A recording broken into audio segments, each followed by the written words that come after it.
right, gentlemen, this is Vince Miller. Thank you so much for joining me for this devotional. Today we're in Daniel chapter 5. I'm going to read verses 24 through 28. So yesterday we read that Daniel took Belshazzar out to the woodshed, right, down to the train station. But right now, Daniel's going to read the writing on the wall. And basically, here's what he says. And this is the writing that was inscribed. Mene, Tekel, Parsin. This is the interpretation of the matter. So he's going to tell him what it means. Mene, God has numbered the days of your kingdom and brought it to an end. You are done. Tekel, you've been weighed in the balances and found wanting. So you are less of a man than you thought you were. And then Perez, your kingdom is divided and given to the Medes and the Persians. How about that for the writing on the wall? So the message is basically this. Your life and your kingdom are toast.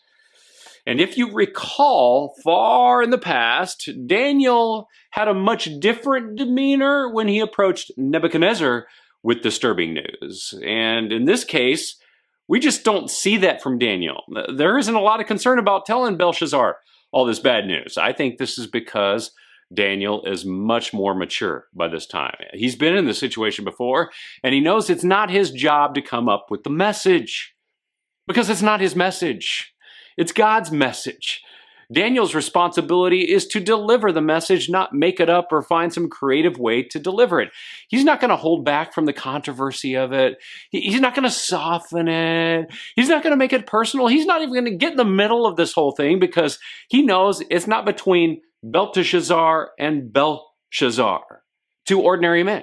It's between a king and the king.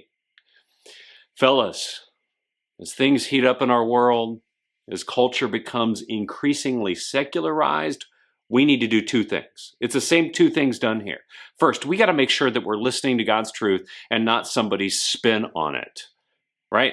We need to search for it, and then we need to believe it, and then we need to adjust our life to God's message. It's the same thing that all people are called to do. Daniel has done this for 70 years, and we too must work out our salvation in challenging times. And second, when given a chance, we got to make sure that we share God's truth with the world. And as we do it, we need to ensure that we're not spinning it and softening it or straying from it, because there are plenty of ministries and pastors and people who do this. They are doing it. They're doing it right now, and they're getting in the way of what God wants to do. And by the way, you don't want to get in God's way. So I want you to practice doing this today. Adjust your life to God's truth and share it. Because if you practice it enough, God might use you to do something like Daniel did here. And God knows we need a few more Daniels in the world today. Men who are adjusted to his message, who can be entrusted with his message. So be that man today. I love you guys. I pray this blesses you. Share it with someone who needs to hear it. And with that, I'll see you right back here again tomorrow.